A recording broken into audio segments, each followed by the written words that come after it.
سيقول السفهاء من الناس ما ولاهم عن قبلتهم التي كانوا عليها قل لله المشرق والمغرب يهدي من يشاء إلى صراط مستقيم۔ براء بن عازب رضی اللہ تعالیٰ عنہ صحابی کا بیان ہے کہ جب مسلمان مکہ سے ہجرت کر کے یثرب گئے، مدینہ گئے، تو 16 ماہ یا 17 ماہ وہ بیت المقدس کی جانب منہ کر کے نماز پڑھتے رہے، اور آپ صلی اللہ علیہ وسلم کی خواہش یہی تھی کہ اللہ تعالیٰ دوبارہ بیت اللہ کو قبلہ بنا دے۔ قد نرى تقلب وجهك في السماء فلنولينك قبلة ترضاها۔ اللہ تعالیٰ فرماتے ہیں پیغمبر آپ کا بار بار چہرہ آسمان کی طرف اٹھانا، ہم نے اس بات سے پھر آپ کی تمنا کو پورا کر دیا، ہم نے دوبارہ بیت اللہ کو قبلہ بنا دیا۔ اور پتہ چلا کہ یہ فطرت میں شامل ہے۔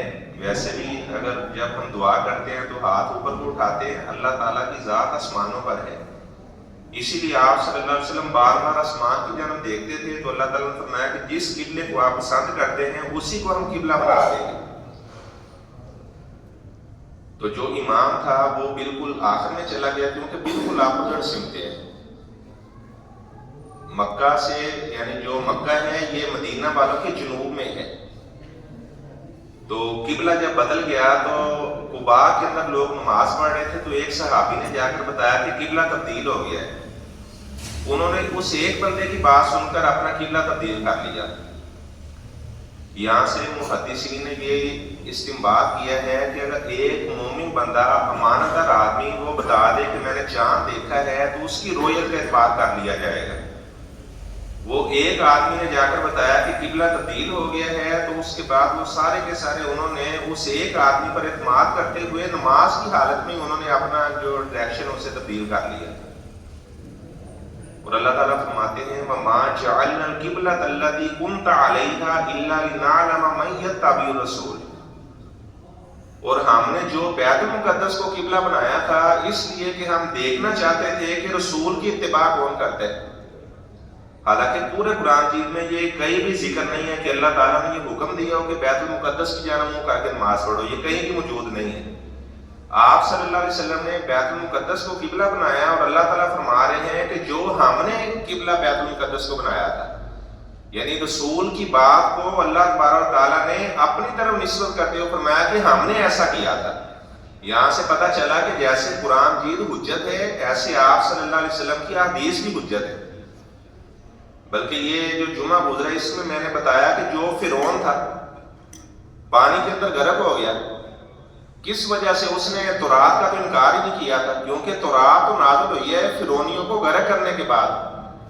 اللہ تعالیٰ فرماتے ہیں وَلَقَدْ آتَيْنَا مُوسَى الْكِتَابَ لَعَلَّهُمْ يَهْتَدُونَ، پیچھے ذکر ہے کہ فرعونیوں کو غرق کر دیا، اس کے بعد فرمایا کہ ہم نے موسیٰ علیہ السلام کو تورات عطا کی۔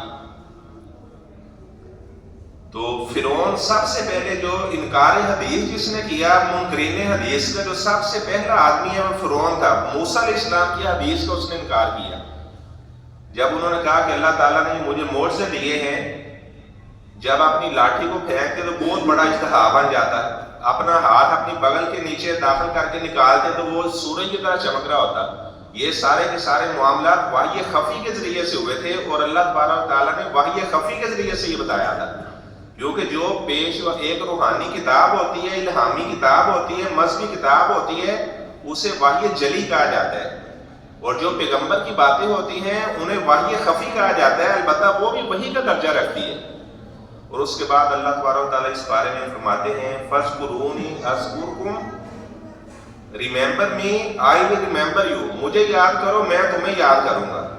سب سے بڑا ذریعہ جو اللہ تعالیٰ کا ذکر ہے وہ نماز پڑھنا، سب سے بڑا اللہ کا ذکر نماز پڑھنا ہے، اور سب سے بڑا اللہ تعالیٰ کا ذکر وہ قرآن مجید کی تلاوت کرنا ہے۔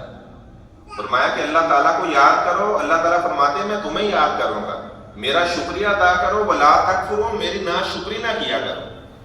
آپ صلی اللہ علیہ وسلم نے فرمایا کہ جو آدمی کھانا کھاتا ہے کھانے کے ہر لقمے پر وہ الحمدللہ پڑھتا ہے، پانی کے ہر گھونٹ پر وہ الحمدللہ پڑھتا ہے، تو آپ صلی اللہ علیہ وسلم نے فرمایا ان اللہ لا یرضی عن العبد، اللہ تبارک و تعالیٰ ایسے بندے سے جو ہر لقمے پر اللہ کا شکریہ ادا کرتا ہے، اللہ تعالیٰ اس کے لیے اپنی رضامندی کا اعلان کر دیتے ہیں۔ تو اللہ تعالیٰ کا شکریہ یہ بھی ادا کرنا ہے کہ اللہ تعالیٰ نے ہمیں صحیح سلامت بنایا ہے، ہمارے جسم میں کوئی فالٹ نہیں ہے۔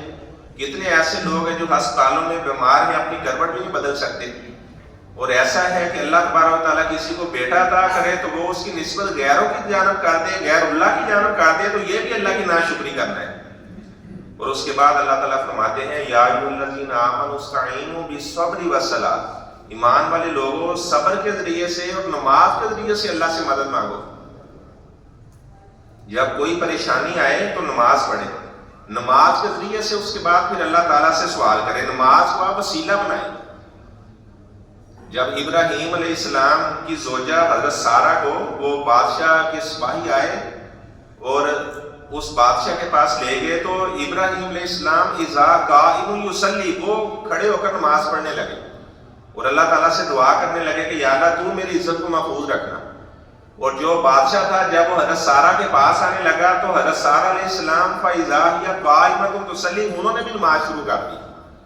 یعنی نماز ایک ایسا ذریعہ ہے جس کے ذریعے سے فوراً انسان کا اللہ سے رابطہ ہو جاتا ہے۔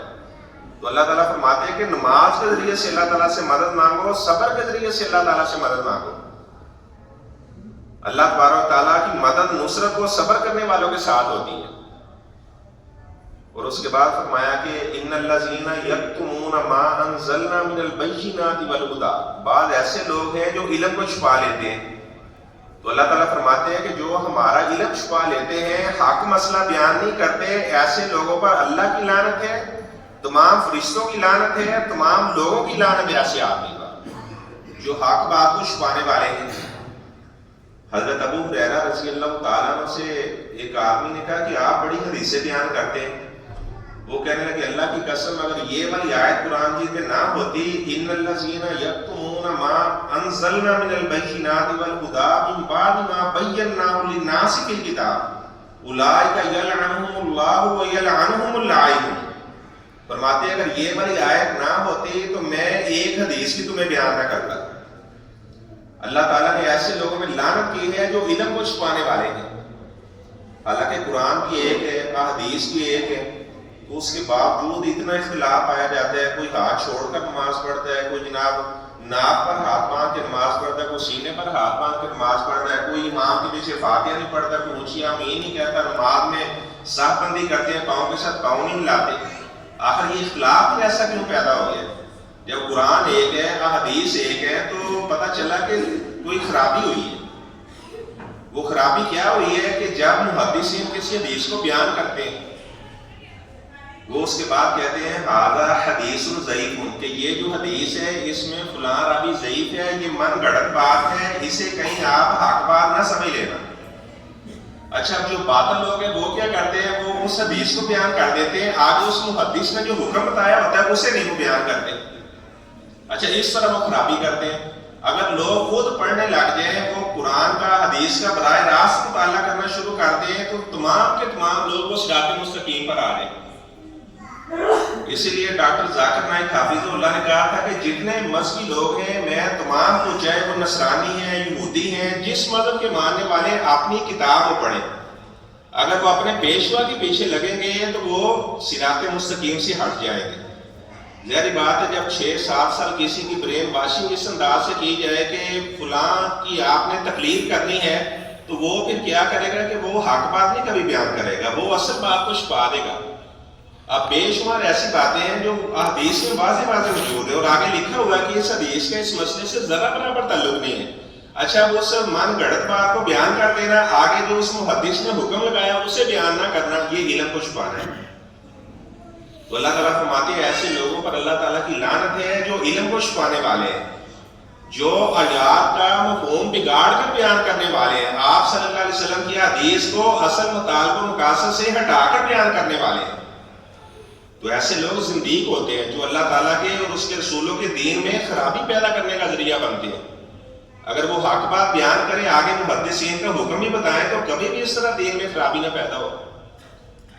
اور اس کے بعد اللہ تعالیٰ نے روزوں کا ذکر کیا ہے. اے ایمان والے لوگوں، تم پر روزوں کو فرض کر دیا گیا ہے جیسے تم سے پہلے لوگوں پر روزوں کو فرض کیا گیا تھا. یہ نہ کہ کسی پہلی امت کو ایسا اعزاز حاصل ہو جو آپ کو اعزاز حاصل نہ ہو. تو ہم نے جو پہلے لوگوں کو اعزاز دیا تھا وہ آپ لوگوں کو بھی اعزاز بخش دیا ہے. آپ صلی اللہ علیہ وسلم کے صحابی کا بیان ہے کہ جب رمضان کے روزے فرض نہیں ہوئے تھے، 2 ہجری میں رمضان کے روزے فرض ہوئے، تو وہ فرماتے ہیں کہ ہم عاشورہ کا روزہ رکھا کرتے تھے. عاشورہ کا جاتا ہے 10 محرم کو. تو عاشورہ کا روزہ رکھنے سے آپ صلی اللہ علیہ وسلم نے فرمایا کہ میں اللہ تعالیٰ سے امید کرتا ہوں کہ اللہ تعالیٰ 1 سال کے گناہ معاف فرما دیں گے. اور عرفہ کا دن کا روزہ رکھنے سے، 9 ذو الحجہ کا روزہ رکھنے سے، یہ نہیں ہے کہ جب حاجی عرفات میں جائیں تو وہ عرفہ ہوتا ہے. اس پر انشاءاللہ میں تفصیلاً بیان کروں گا. ہر ملک والوں کے لیے جب 9 تاریخ آئے گی تو وہی ان کے لیے عرفہ کا دن ہوگا. ایسے تو جن ملکوں میں رات ہوتی ہے تو وہاں پہ مکہ میں وہ اس وقت دن ہے، جن ملکوں میں رات ہے وہ تو پھر عرفہ کے دن کی فضیلت سے محروم رہیں گے. تو جو عرفہ کے دن کا یعنی 9 ذو الحجہ کا روزہ رکھتے ہیں اس کے 2 سال کے اللہ تعالیٰ گناہ معاف کر دیتے ہیں. تو صحابہ بیان کرتے ہیں کہ جب عاشورہ کا روزہ پہلے ہم رکھا کرتے تھے، جب رمضان کے روزے فرض ہوئے تو اس کے بعد جو چاہتا عاشورہ کا روزہ رکھ لیتا، جو چاہتا عاشورہ کا روزہ چھوڑ دیتا. اور صحابہ کا بیان ہے کہ ہم اپنے چھوٹے بچوں کو بھی عاشورہ کا روزہ رکھواتے. ان کی مشق کروانے کے لیے جب سورج غروب ہونے کا وقت ہوتا، بچوں کو بھوک لگتی تو ہم بچوں کو روئی کی گڑیا بنا دیتے. یہاں سے محدثین نے یہ مسئلہ ثابت کیا ہے کہ اگر آپ کے گھر کے اندر گڑیا وغیرہ ہیں، بچے کھیلتے ہیں تو کوئی حرج کی بات نہیں ہے. ایسا نہیں ہے کہ وہ بت ہیں تو اس گھر میں نماز بھی ہوگی، ایسی کوئی بات نہیں. کیونکہ بچے کھلونوں سے وہ امور خانہ کو سیکھتے ہیں، وہ اس طرح کھلونوں کے ساتھ کھیلتے ہیں. تو محدثین نے باب قائم کیا ہے کہ اپنے بچوں کو اگر کوئی گڑیا لا دیتا ہے تو اس میں کوئی حرج کی بات نہیں ہے. تو صحابہ بیان، اچھا آپ جو چھوٹے بچے ہیں، اگر کوئی ایسا بچہ ہے جو کچھ فرق کرنے والا ہے چیزوں کے درمیان، تو ایسے بچے کو روزہ رکھوا دیا گیا اس کی مشق کروانے کے لیے. لیکن کوئی ایسا بچہ جو 4 سال کا ہے، 5 سال کا ہے، وہ ابھی چیزوں میں فرق نہیں اتنا کرتا، تو ایسے بچے کو روزہ نہ رکھوایا جائے.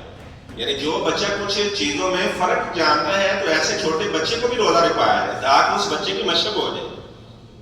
تو اللہ تبارک و تعالیٰ نے رمضان کے روزوں کو فرض کیا ہے اور فرمایا کہ اگر کوئی آدمی بیمار ہے، عارضی طور پر بیمار ہے، تو بعد میں روزوں کی قضا دے لے. ایسے جو عورتیں ان کے خاص ایام ہوتے ہیں وہ روزے نہ رکھیں، بعد میں روزوں کی قضا دیں گی، کیونکہ ایسی عورتوں کا روزہ نہیں ہوگا. ایک عورت نے حضرت عائشہ رضی اللہ تعالیٰ عنہا سے کہا کہ جو ہمارے خاص ایام ہوتے ہیں 6 یا 7 دن، ان میں جو نمازیں رہ جاتی ہیں ان نمازوں کی بھی ہم قضا دیں گے. تو حضرت عائشہ رضی اللہ تعالیٰ عنہ فرمانے لگی کیا آپ حروریہ علاقے سے تو نہیں آئی؟ حروریہ یہ کوفہ کا ایک علاقہ تھا، وہاں پہ خوارج رہتے تھے. اور یہ بہت بڑا فتنہ ہے خوارج کا، لوگوں کی تکفیر کرنا، چھوٹی چھوٹی باتوں پر مسلمانوں کو کافر قرار دینا، یہ خوارج کا طریقہ کار تھا. اور دین کے اندر ایسے متشدد تھے، ایسے سخت تھے، وہ کہتے تھے کہ ایسی عورتیں جن کے خاص ایام میں نمازیں رہ جاتی ہیں بعد میں وہ نمازوں کی بھی قضا دیں گی. تو حضرت عائشہ نے ان سے کہا کہ آپ حروریہ علاقے سے تو نہیں آئے جہاں سے خوارج رہنے والے ہیں؟ آپ صلی اللہ علیہ وسلم نے خوارج کی ایسی علامت بیان کی. آپ نے فرمایا کہ جیسے کوئی آدمی وہ شکار کو تیر مارتا ہے تو وہ تیر اس سے نکل جاتا ہے، تو آپ جب تیر پکڑے تو اسے تھوڑا بہت خون لگا ہوتا ہے. یعنی جو خوارج ہیں یہ دین میں داخل ہونے کے بعد یہ دین سے نکل جاتے ہیں اور اس کے بعد ان پر دین کا صرف نام و نشان ہی ہوتا ہے، ادروائز دین کی کوئی چیز ان کے اندر نہیں ہوتی. دین کے اندر داخل ہو کر اس سے نکل جاتے ہیں. اور وہ آپ دیکھیں مسلمانوں کے اندر بھی ایسے گروہ ہیں جو جناب چھوٹی چھوٹی باتوں پر لوگوں کی تکفیر کرتے ہیں. تو جبکہ آپ صلی اللہ علیہ وسلم نے فرمایا کہ جو بندہ کسی مسلمان کو کافر کہتا ہے، اگر وہ کافر نہیں ہے تو جو کسی کو کافر کہنے والا ہے وہ خود کافر ہو جاتا ہے. اور بڑا سختی کے ساتھ منع کیا گیا، لا تکفر من قال لا الہ الا اللہ. جو آدمی لا الہ الا اللہ پڑھنے والا ہے آپ اس کی تکفیر نہیں کر سکتے. تو حضرت عائشہ رضی اللہ تعالیٰ عنہ نے فرمایا کہ ہم تو آپ صلی اللہ علیہ وسلم کی جو ازواج ہیں وہ تو صرف روزوں کی قضا دیتے ہیں، نمازوں کی قضا تو آپ صلی اللہ علیہ وسلم نے ہمیں حکم نہیں دیا. تو اگر کوئی آدمی دیمی مریض ہے تو اسے یہ حکم دیا گیا فدیہ طعام مسکین کہ وہ 1 وقت کا کھانا کسی مسکین کو دے دے. وہ آپ دیکھیں جیسا کھانا گھر میں کھاتے ہیں 600 روپے روپے کا یا 300 روپے کا، تو جس طرح کا بندہ وہ کھانا کھاتا ہے اس طرح کا ایک وقت کا کھانا کسی مسکین کو دے دیں۔ اگر وہ کھانا دینا چاہیے تو کھانا دے دے، ادروائز اس کی جو رقم بنتی ہے 9,000 روپے یا 10,000 روپے وہ اس مسکین کو دے دی جائے۔ اگر کوئی آدمی 2-4 مسکینوں کو دینا چاہتا ہے، وہی جو 10,000 رقم ہے 2-4 مسکینوں کو دینا چاہتا ہے، یہ بھی درست ہے۔ لیکن اگر کسی آدمی کا ایک روزہ رہ گیا اور وہ ایک روزے کا جو فدیہ ہے وہ 2 مسکینوں میں تقسیم نہیں کر سکتا، وہ ایک مسکین کو پھر ایک روزے کا فدیہ ادا کرے گا، یعنی ایک روزے کا فدیہ 2 میں ڈیوائڈ نہیں ہو سکتا۔ اگر آپ نے 30 روزوں کا فدیہ دینا ہے تو وہ 2-4-3 مسکینوں کے اندر آپ دینا چاہے تو آپ دے سکتے ہیں۔ اگر کوئی کافر آدمی ہے وہ جناب رمضان میں مسلمان ہو جاتا ہے تو جو روزے اس کے رہ گئے وہ تو رہ گئے، پہلے وہ شریعت کا مکلف ہی نہیں تھا۔ البتہ اب جو باقی اس کے روزے ہیں، مثال کے طور پر وہ 14ویں روزے کو مسلمان ہو جاتا ہے تو اس کے بعد جو اگلے روزے ہیں وہ اسے رکھنے ہوں گے۔ اگر کسی کا باپ یا بھائی وغیرہ وہ فوت ہو جاتا ہے، مثلا 10 روزے اس نے رکھے ہیں اور پھر وہ بیمار ہو گیا، 20ویں روزے کو جا کے فوت ہو گیا، اب یہ جو درمیان میں 10 روزے آئے ہیں، فرمایا کہ ماتا جو بندہ فوت ہو گیا اس کے ذمہ روزے تھے، ساما انہو ولیو، تو اس کا ولی اس کی طرف سے روزے رکھے گا۔ پہلے 10 اس نے خود رکھے ہیں یا ان 10 روزوں کا فدیہ دیا ہے، جو 10 درمیان میں رہ گئے ہیں وہ روزے اس کا ولی رکھے گا۔ البتہ 20ویں روزے کو فوت ہو گیا تو 20ویں کے بعد والے جو روزے ہوں گے، ظاہری بات ہے وہ فوت ہو گیا تو شریعت کا مکلف ہی نہیں ہے۔ ایسے ہی اگر کوئی آدمی سحری کر لیتا ہے، روزہ رکھ لیا اس کے بعد اس پر غشی کاری ہوگی، بے ہوش ہو گیا، وہ جناب 6:30 بجے جا کر اس کی جناب اسے ہوش آیا، اب اسے روزے کی قضا نہیں دینی پڑے گی، اس کا روزہ درست ہے۔ وہ اس کے اوپر غشی کاری ہوگی، جنون لاحق ہو گیا یا کوئی ایسا مسئلہ بن گیا تو اس کا روزہ درست ہوگا، اسے بعد میں روزے کی قضا نہیں دینی پڑے گی۔ اور اگر کوئی آدمی حالت جنابت میں ہے، ادھر سے وقت بھی تھوڑا رہ گیا اور ادھر سے اس نے ابھی غسل بھی کرنا ہے تو کیا کرے؟ تو اسے چاہیے کہ وہ پہلے سحری کر لے اور اس کے بعد وہ جتنا جلدی ہو سکے وہ غسل کر لے۔ ایسا نہ ہو کہ وہ جناب سحری کرنے کے بعد سو جائے تو جب سورج نکل آئے تو اس کے بعد وہ غسل کرے، تو اتنا لمبا گیپ آئے گا تو اس کا روزہ نہیں ہوگا۔ اور روزوں کے احکامات کے بعد اس کے بعد اللہ تبارک تعالیٰ نے اس بارے میں حج کا ذکر کیا ہے، وَأَتِمُّوا الْحَجَّ وَالْعُمْرَةَ لِلَّهِ، اللہ تعالیٰ کے لیے حج عمرے کو پورا کرو۔ اگر احرام باندھ لیا ہے تو پورا کرنے کے بعد آپ احرام کو کھول سکتے ہیں۔ حج کی 3 قسمیں ہیں، حج قران، حج تمتع، حج افراد۔ حج قران کے اندر حج اور عمرہ ایک سفر میں اکٹھا کیا جاتا ہے، اور حج تمتع میں آدمی عمرہ کرنے کے بعد اپنا احرام کھول دیتا ہے، جب 8 تاریخ آتی ہے تو دوبارہ پھر حج کے لیے احرام باندھ لیتا ہے، اسے حج تمتع کہا جاتا ہے۔ اور آپ صلی اللہ علیہ وسلم نے حج قران کیا تھا، اور آپ نے فرمایا کہ اگر مجھے پہلے پتہ چل جاتا جو بعد میں پتہ چلا ہے تو میں اپنے ساتھ ہدی کے جانور نہ لے کر آتا، میں بھی حج تمتع کرتا۔ فرمایا کہ اگر میں اگلے سال زندہ رہا تو پھر میں حج تمتع کروں گا، لیکن کیا آپ صلی اللہ علیہ وسلم نے قران تھا۔ اور جو حج افراد والے جتنے لوگ وہاں پر مقیم ہیں وہ صرف حج افراد کرتے ہیں، کیونکہ وہ تو جب چاہے سال میں دوبارہ عمرہ کر سکتے ہیں۔ البتہ جو دور سے افاقی حاجی جو باہر سے جانے والے ہیں انہیں یہ رخصت دی گئی ہے، ایک سفر کے اندر وہ حج اور عمرہ اکٹھا کر لیں۔ اور جو حج تمتع کرنے والا ہوتا ہے وہ جو فائدہ اٹھاتا ہے ایک سفر میں حج عمرہ کرنے کا، اس کے عوض کے اندر وہ ایک جانور ذبح کرتا ہے۔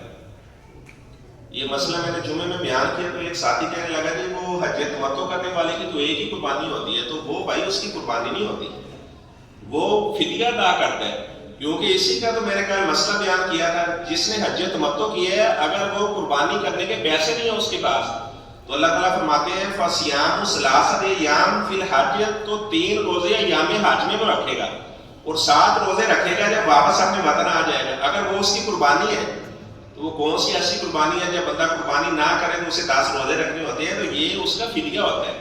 تو حج تمتع کرنے والا اگر قربانی کر رہا ہے تو 2 جانور ذبح کرے گا، ایک بطور فدیہ پہ دے گا اور ایک جانور وہ اپنی قربانی کا الگ ذبح کرے گا۔ اور اس کے بعد اللہ تعالیٰ نے اس بارے میں طلاق کے مسائل کا ذکر کیا ہے۔ الطلاق مرتان، جو رجی طلاق ہے جس کے بعد رجوع ہو سکتا ہے وہ 2 بار ہے۔ اگر کوئی بندہ غصے میں اپنی بیوی کو طلاق کہہ دیتا ہے یا مذاق میں اپنی بیوی کو طلاق کہہ دیتا ہے، آپ نے فرمایا کہ 3 چیزیں ایسی ہیں جو مذاق کے اندر بھی واقع ہو جاتی ہیں، جن کی حقیقت ہی حقیقت ہے، جن کی مذاق بھی حقیقت ہے۔ آپ نے فرمایا النکاح و طلاق و رجع، اگر کوئی آدمی مذاق میں اپنی بیوی سے کہہ دے، جیسے اپریل فول لوگ مناتے اور اپنی بیوی کا میں نے طلاق دی آپ کو، تو بعد میں کہا میں تو مذاق کر رہا تھا، تو یہ مذاق میں طلاق کہنے سے بھی طلاق واقع ہو جاتی ہے۔ بعض لوگ کہتے نہیں میں غصے میں تھا، مجھے پتہ نہیں چلا تو میں نے جناب طلاق دے دی۔ بھائی غصے میں ہی آدمی طلاق دیتے ہیں، ذہنی بات ہے۔ تو اگر طلاق دے دی ہے تو عدت کے اندر اندر وہ رجوع کر سکتا۔ ایک مجلس میں 3 طلاقیں دینا حرام ہے۔ کوئی بندہ اکٹھی ایک وقت میں کہہ دے آپ کو طلاق ہے طلاق ہے طلاق ہے، یہ حرام ہے، منع کیا گیا۔ آپ صلی اللہ علیہ وسلم نے فرمایا کہ یہ اللہ کی کتاب کے ساتھ مذاق ہے اگر کوئی ایسا کرتا ہے۔ البتہ اگر کوئی ایسے کر لیتا ہے غصے کے اندر آ کر، اتنا غصہ اس کے اوپر طاری ہو گیا کہ اس نے ایسے کہہ دیا کہ طلاق طلاق ایک وقت میں کہہ دیا، تو مسلم شریف کی 1472 نمبر حدیث ہے، کان طلاق علی عہد رسول اللہ صلی اللہ علیہ وسلم والا عہد ابی بکر طلاق ثلاث واحدہ۔ آپ صلی اللہ علیہ وسلم کے زمانے میں اگر کوئی آدمی اپنی بیوی کو 3 دفعہ طلاق کہہ دیتا، حضرت ابو بکر رضی اللہ تعالیٰ کے زمانے میں بھی اگر کوئی اپنی بیوی کو 3 دفعہ طلاق کہہ دیتا، تو عبداللہ بن عباس رضی اللہ تعالیٰ عنہ فرماتے ہیں کان طلاق ثلاث واحدہ، تو اسے ایک طلاق ہی سمجھا جاتا تھا۔ ہمارے ہاں یہ ہے کہ وہ جناب جب ایسے کو طلاق دے دے تو وہ کہتے نہیں 3 طلاقیں واقع ہو چکی ہیں، لہٰذا اب اس کا حل کیا، اس کا حل کہتے نہیں حلالہ ہوگا۔ اور آپ صلی اللہ علیہ وسلم نے فرمایا کہ لعن اللہ المحلل والمحلل، حلالہ کرنے والے پر کروانے والے پر دونوں کے اوپر اللہ کی پھٹکار ہے، دونوں کے اوپر اللہ تعالیٰ کی لعنت ہے۔ تو جب یہ حدیث واضح موجود، اور ایک صحابی تھے ان کا نام تھا رکانہ رضی اللہ تعالیٰ عنہ، اس نے اپنی بیوی کو اکٹھی 3 طلاقیں دے دی، اور وہ بڑے پریشان ہوئے۔ بعد میں آپ صلی اللہ علیہ وسلم کے پاس سے اللہ کے رسول صلی اللہ علیہ وسلم، میرا تو ارادہ ایک کا تھا، تو آپ نے فرمایا راجعھا فإنھا زوجۃ، آپ اسے رجوع کر لو، وہ آپ کی بیوی ہے۔ اگر کوئی آدمی اپنی بیوی کو ایک طلاق دے دیتا ہے اور اس کے بعد 3 ماہ گزر جاتے ہیں وہ اس سے رجوع نہیں کرتا، اب اس کے بعد اسی عورت سے نیا نکاح اور نیا حق ہے۔ ایک صحابی تھے، ان کی بہن کو طلاق ہو گئی، تو جب عدت گزر گئی تو اس کے خامد نے کہا، جو صاحب کا شوہر تھا، اس نے کہا جی میں دوبارہ ان سے نکاح کرنا چاہتا ہوں۔ تو وہ صحابی کہنے لگا جی میں تو کبھی بھی اپنی بہن کو نہیں جانے دوں گا۔ تو اللہ تعالیٰ نے پھر ارشاد فرمایا وَإِذَا طَلَّقْتُمُ النِّسَاءَ، یا ایمان والے لوگوں جب تم اپنی بیویوں کو طلاق دے دو، فَلَا تَعْضُلُوهُنَّ أَن يَنكِحْنَ أَزْوَاجَهُنَّ، اگر وہ دوبارہ اپنے اسی خامد کے ساتھ وہ دوبارہ نکاح کرنا چاہیں تو آپ انہیں منع نہیں کر سکتے۔ تو پھر اس صحابی نے بڑی خوشی کے ساتھ کہا کہ ٹھیک ہے جی میں دوبارہ اپنی بہن کو اسی کے ساتھ نکاح کر رہا ہوں، لیکن اگر ایک طلاق ہو چکی ہے، اس نے بعد میں نیا نکاح اسے کیا ہے، نیا حق مہر کیا، دوبارہ طلاق دے گا تو یہ دوسری شمار ہوگی۔ بہرحال یہ طلاق کے لمبے مسائل ہیں جو انشاءاللہ تفصیلاً پھر کبھی جمعے میں بیان کروں گا۔ ابھی قاری داؤد منشاوی صاحب حافظ اللہ آ چکے ہیں، تو انہی باتوں پر میں اتفاق کرتا ہوں۔ وآخر دعوانا ان الحمد للہ رب العالمین۔